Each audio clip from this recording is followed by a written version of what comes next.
All right, let's answer some questions here. Okay, so I'm going back to that old thread, and I felt like I just didn't have time. I ran through everything. There's even, wow, this guy's smart. He went back. Now, Nick Swin is the first one there, but he went back and added something an hour ago. I don't think that's fair. That's not in the spirit of what we're trying to do. Ariel, what time is it? Oh, yes, I forgot. How did I forget? Time for a good old-fashioned Q&A, MMA. Sorry, I'm trying to get to the, you're right. Yeah, you're right. Ladies and gentlemen, the moment has arrived to hear from the man himself, Ariel A little bit Helwani. off my game. Live from the Fox Studios in beautiful New York City. That's right. It's on Real the picture. nose. And now, to answer your questions, get out of your seats and on your feet because here he is, Ariel Helwani. That's right. Ariel Helwani. That's my bad. That's my bad. You see, here I am berating you for no theme song, and I forget to, I was just completely thrown off. All right. Luis Gilmore, he was the one that started all of this with the hot tag. Now, let us go down and answer some of these questions. Okay, here we go. The first question is a PF Chang question. Come on, I'm not doing this again. But we'll see. Well, I'll just say a conversation happened. I will just say this. A conversation happened and a promise was made. We're about to find out if a promise was kept. If a promise was kept, I'm done. If not, I'll see you Wednesday. But for now, I'm standing down. All right, here we go.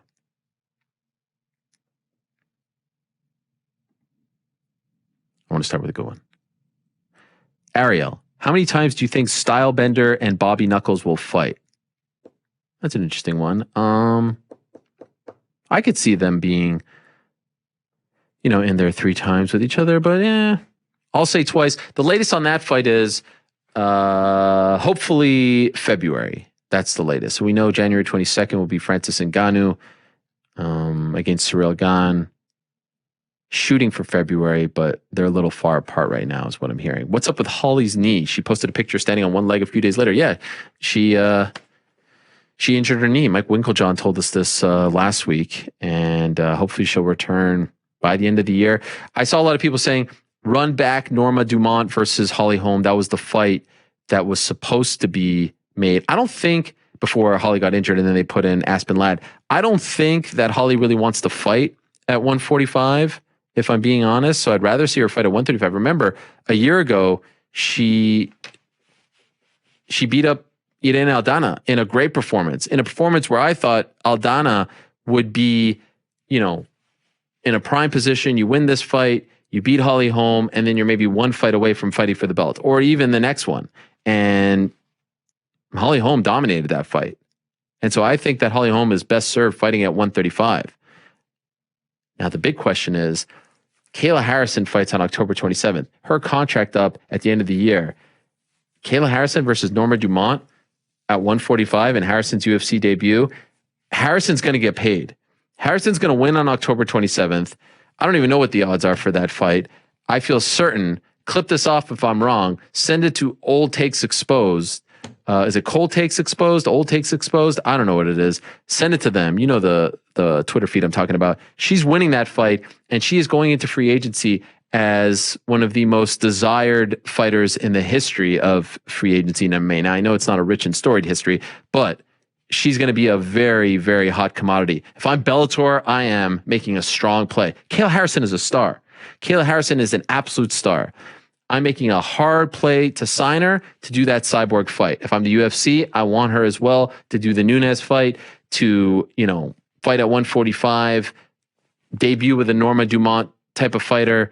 And so I don't think that Holly Holm is going to fight at 145, or I don't think she wants to fight at 145. I wonder if, there aren't that many 145ers in the UFC right now. So maybe Norma versus Kayla? Ariel, do you have any personal relationship with Joe Rogan? I love how all the questions are about my relationships with the fighters.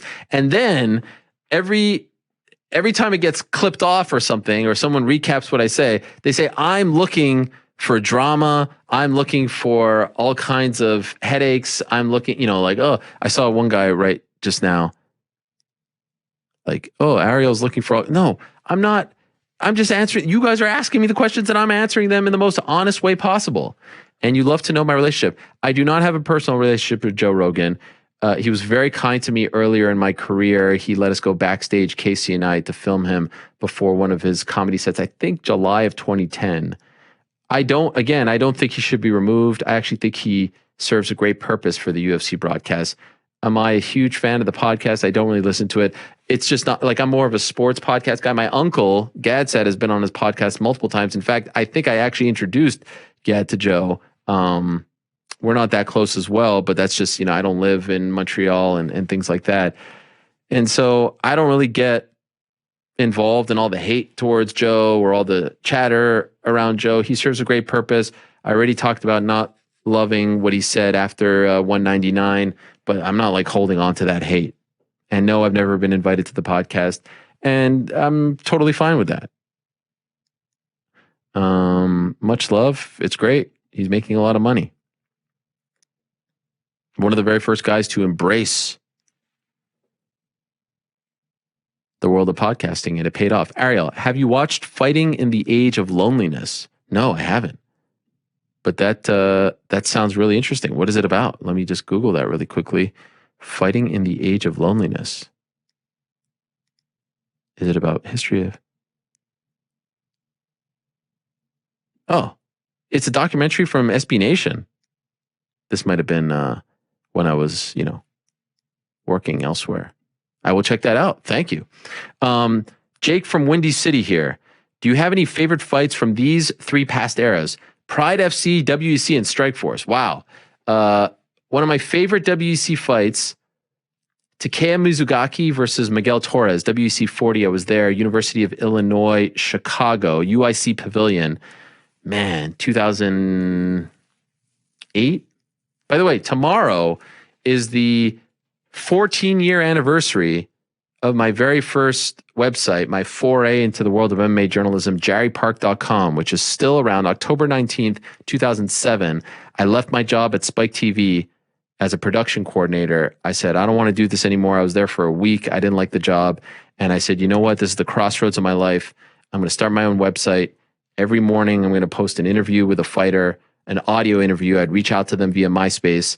And I was going to give myself from October to April 1st, 2008 to get a job. And if I didn't, I'd go back to TV production. And it started October 19th with an interview with Kurt Angle, who had just been arrested for a DWI, I believe. And we did this long interview, and Dave Meltzer wrote about it on his Wrestling Observer newsletter. It was a huge thrill for me. And so that was 14 years tomorrow. 14 years ago tomorrow, October 19th. And I even went to a few events. I went to an HGNet Fights event in December of that year. I mean, that was my start. And then I got the call from MMA Rated with 3 days left on my deadline, March 28th, 2008, my future wife's birthday, no less. I started crying. I was very, because I'm an old boy. I cry, sensitive, and I realized the dream, and it all started then. Why am I talking about this now? I'm not sure. Oh, WEC. Pride FC. I mean, there's a lot of them. Randleman Krokop. Randleman Fedor. I mean, the Krokop fights I loved. Barnett. Gomi Diaz. Those are some that come to mind. The Bob Sapp ones were awesome. Nogueira fights were awesome. Strikeforce, I mean, Thompson Melendez was great. The trilogy was great.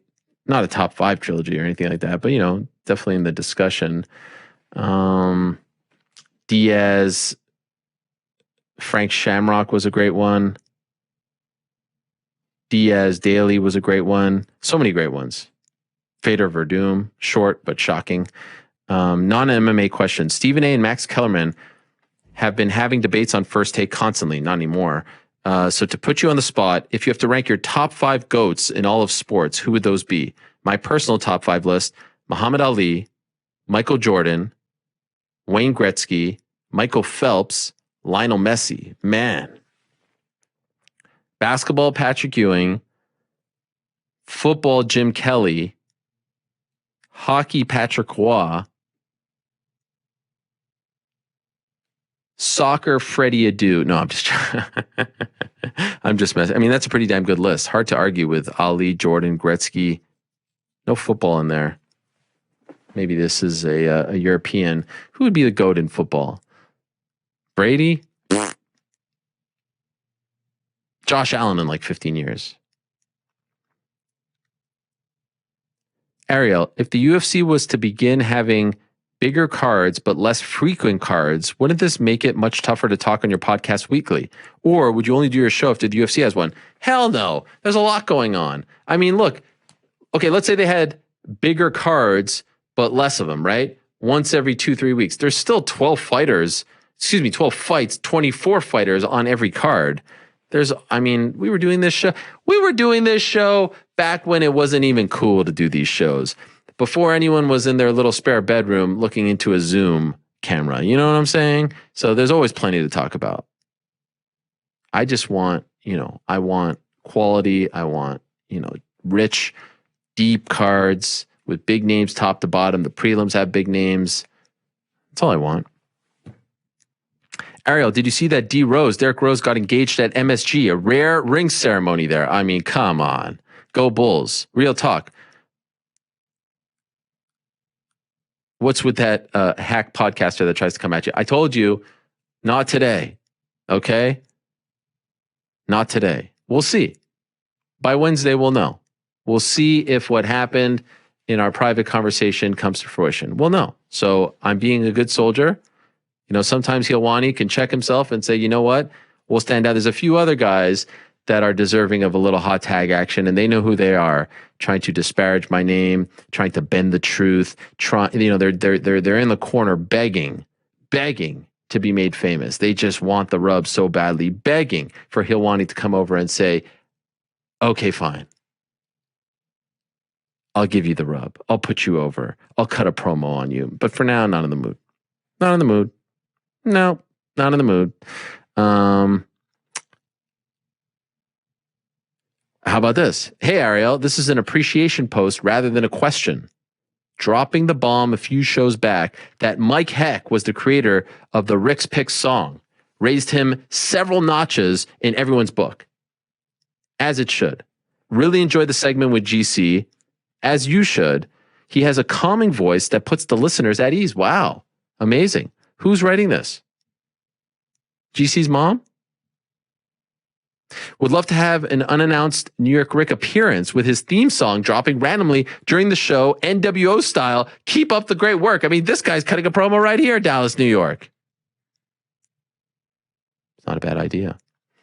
Bellator prediction for October 27th. There isn't the Bellator on October 27th. Do you mean October 23rd? Or PFL prediction on October 27th? I told you Kayla Harrison's going to win. October 23rd, Fyodor is going up against Tim Johnson. He asked for that fight in his home country. So we'll see. Don Black writes, shout out Don Black in Chicago. I remember when it was just 30 questions on this Q&A. That was like 2 weeks ago. All right. Okay, here's my man Abhisek.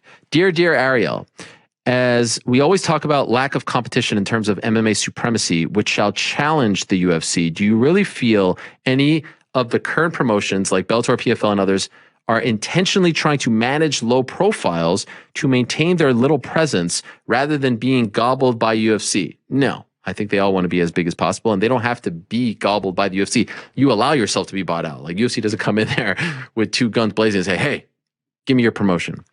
Does one championship, which is planning to make headway in North American market, have a real chance to make headway considering their lack of knowledge about the market and be a worthy competitor to the UFC? I have my doubts with the Turner deal coming to an end. If I were them, I would stick to Asia and focus on that market and dominate that market. Obviously, COVID changed their plans to come over here, and I don't know. I sort of feel like they should focus on growing the brand over there as much as possible. Do you believe an established business unit like WWE can diversify their stream to have an MMA promotion? Do you feel Hunter, this time it's Hunter Hearst Helmsley, not Hunter Campbell, has that much bandwidth to look at this segment? By the way, bandwidth, it's a term that triggers me right now. I reached out to someone for an interview, not for this, for my own little personal thing, and I was told they don't have the bandwidth to talk to me. I mean, do you know what kind of an ego hit that is, to be told by someone that they don't have the bandwidth right now to talk to me for 30 minutes? I mean, what a loser I am, right? Gosh, don't have the bandwidth. What a kick to the balls that was. Anyway, I don't think WWE is going to get involved into the MMA business, and I don't think they should as well. You know, they've dabbled in other things like bodybuilding, things like that, but stick to what you know. Now, a fun question: if you are asked which of the following could be more successful promoter than the other to run new promotion and take it to the top, EA Sports ranking Mafia DC, or the undisputed Shug ruler, Submission Underground ruler, American Gangster Uncle Chael. Who would be a better promoter? I think Chael would be, because, and I say this with the utmost love, respect, I love Chael like a brother. I think Chael, it's easier for Chael to bend the truth. And I think a promoter sometimes needs to, bend the truth a little bit. Chael more of a natural promoter, so I would go with Chael. Which is a better fight, and what happens in each? GSP Khabib, Jones, and Ngannou.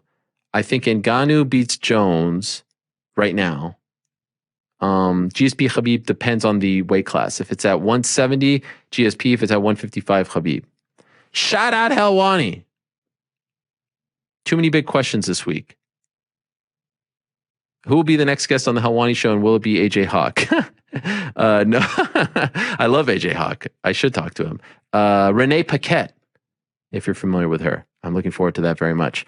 Could you get Dan Raphael, Steve Kim, or Dougie Fisher on the show, reporter to reporter talk on Fury Wilder, and their take on boxing being alive and well? I think boxing is alive and well. I think boxing's doing great.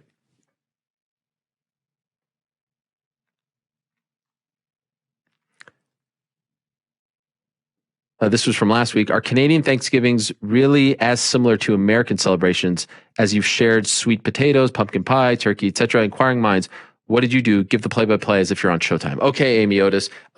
In reality, we did nothing.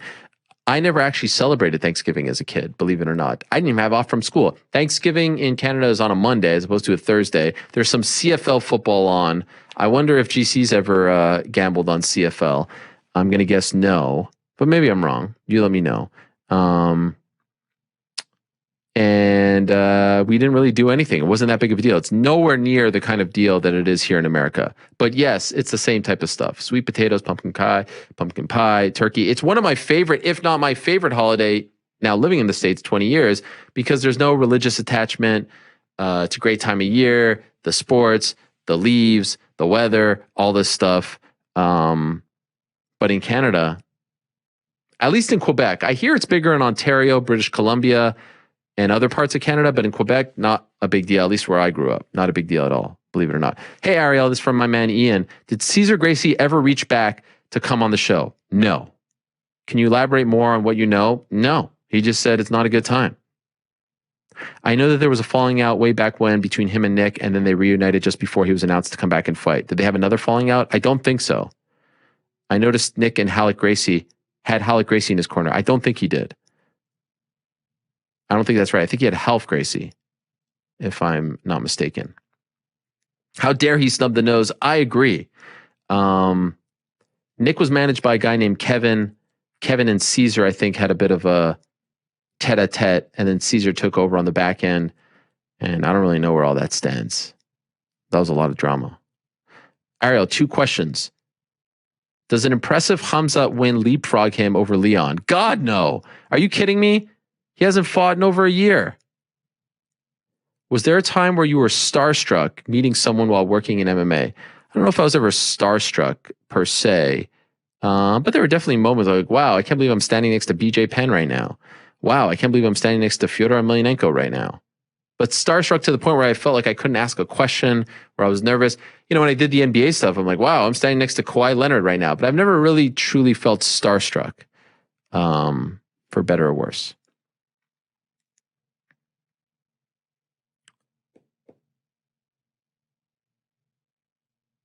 All right, just a couple more. And in 2 minutes, we're going to be joined by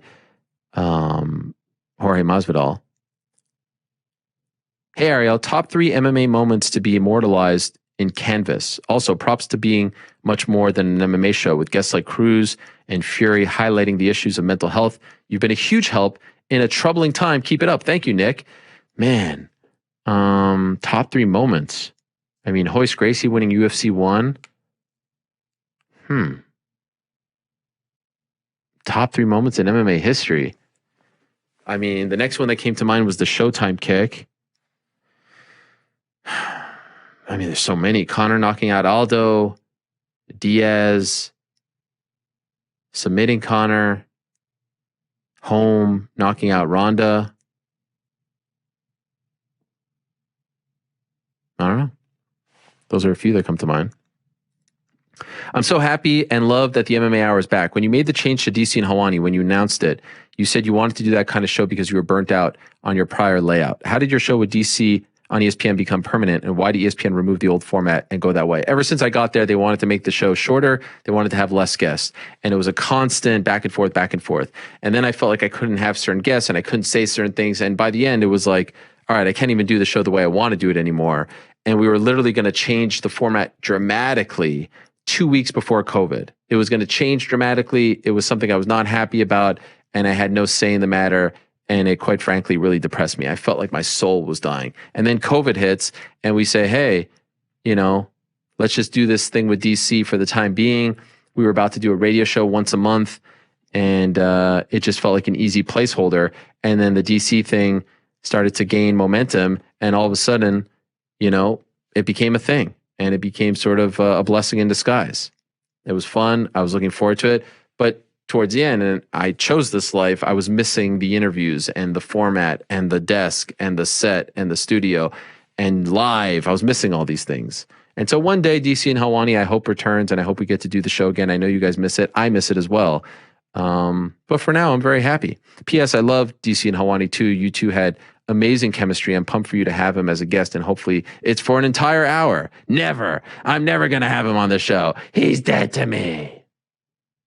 But yes, it was crazy looking back. Like, we were literally 2 weeks away from the show. Like, I had lost the battle at that point.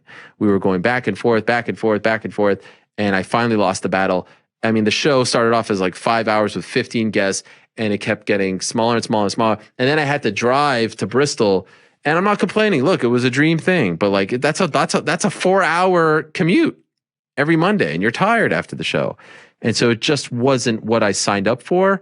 And then March of 2020, it was going to change dramatically. It was still going to be a Monday show, less interviews, shorter show.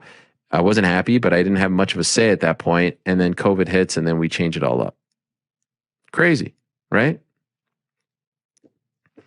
Helwani doesn't F around these days. This is the golden age of the MMA Hour. Keep up the great work, Ariel. I'm legitimately excited for Monday and Wednesday shows. Wow. Thank you. Marcas MMA.